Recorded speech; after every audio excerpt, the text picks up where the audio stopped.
Gross is an advanced communicator, and he is doing his first Pathways Icebreaker. Please help me in welcoming Tony Gross.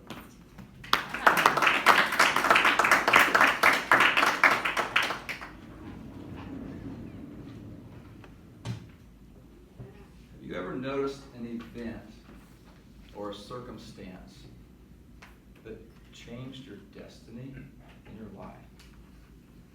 Something that changed the direction you thought you were going to go, your path.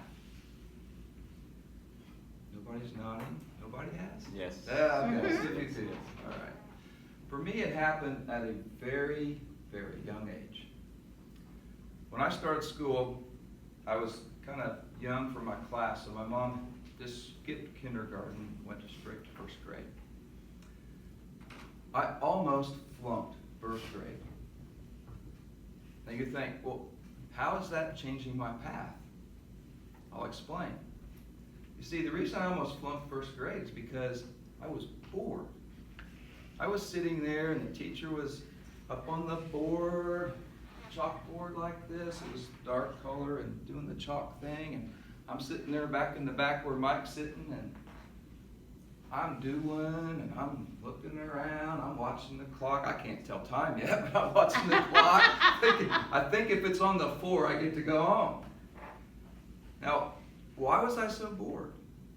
I'll explain. One day, the nurse came into the classroom. Another man followed, and this piece of equipment came in. And they called us up there one by one, and it was an eye exam. We had to take an eye test. And I discovered that day that I was almost blind. When that teacher was up there drawing on the chalkboard, all I saw was her hand moving around. I don't have any idea what she was putting up there because I was sitting back there and it was all a big blur. I had no idea that my eyesight was that bad. How would I know? I'd never had an eye test. I didn't know I saw any different than anybody else that I'd ever met. So how would I know that? Well, the next day I came to school. Guess where I sat? The front row. They contacted my mother and the teacher and said, he's going to be in the front row. My mom made an appointment at the eye doctor. And I remember getting these big old thick glasses. I remember walking out of the eye doctor's office. There's 3 steps to get down the sidewalk. And I'm like, whoa. My whole depth perception was way off that time. But it took me a little while, but I figured it out. You can adjust these things. And now everything is in focus. Now, when I grew up, I loved sports. I grew up in Indiana. You guys seen the movie Hoosiers, right? About basketball. Basketball is an Indiana sport. Not only did I love basketball, I dreamed about it. I played it in the backyard every day. I loved football. I won the punt, pass, and kick when I was 12. I loved baseball. But here's the problem. Most of these are contact sports. And guess what happened every time I played football or basketball? Boom. My glasses get knocked off, and they're laying on the ground, and I'm putting them back together. And I'm going to my mom and dad saying, hey, I need my glasses fixed again. It just wasn't working very well. So what I had to do is start transitioning. I even tried wrestling. Here's the problem with wrestling. I did great in the practice area. It was a room about this big. It was like a cafeteria. The lighting was really good. I could see my opponent. I was actually first place, in my age, my weight bracket, 126 pounds, if you can believe it, as a sophomore. But when they put us out at a match, they'd have the big mat and the big gymnasium, the lighting is way up there. And I can't see. My opponent, to wrestle, you have to know where your opponent's going to do next. And all I see is this blur in front of me. I mean, from here to there, I see a blur. So I wasn't very good in the matches. So I didn't actually quit. I actually broke my arm playing basketball. So I had to give up wrestling. I just never went back to it. But back then, if you think about it, I'm aging myself a little bit here. Contacts were just becoming a thing. Now, if I were born later, I could have worn contacts. I could have been better at sports than contact sports, but that wasn't my destiny. What I had to do is transition my focus from sports to academics because I knew I wasn't going to excel at sports when I can't see things. I actually did choose a sport that I liked and enjoyed and played in varsity high school was tennis. The ball never knocked my glasses off one time. It was a great sport for me, and I can still play to this day. I haven't played in a while, but it's a non-contact sport.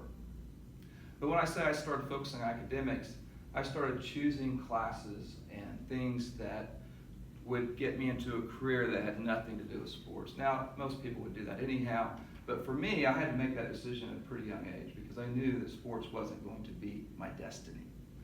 I still enjoy playing some sports, but I'm not going to make any money at it.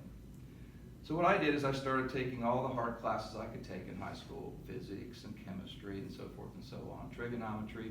I remember this teacher in physics. He shouldn't probably have been teaching because he spent most of his time telling us how he wished he'd become an engineer.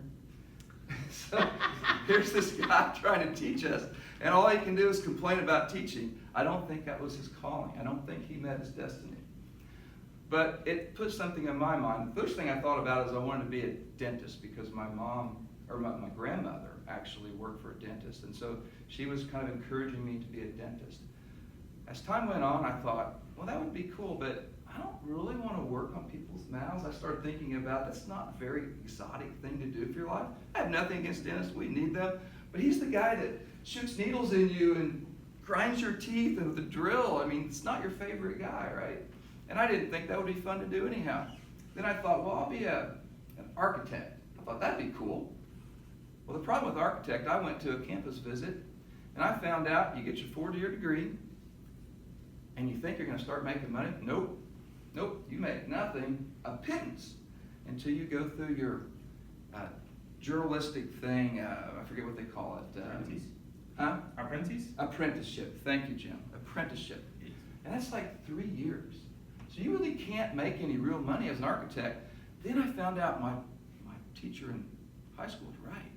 You can get an engineering degree, graduate, and boom, you're making good money. 4 years. 4 years, you're done.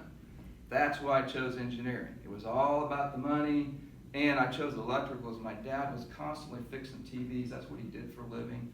I was around the old test tubes and the radio tubes and circuit boards and TVs all the time. So I just kind of naturally chose that direction. But my whole point of this is that in life, you can choose how you're going to go, what path you're going to take.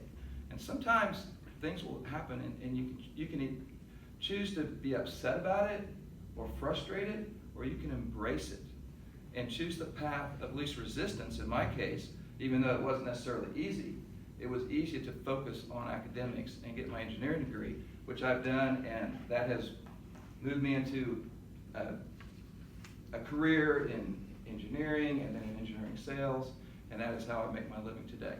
Madam Toastmaster.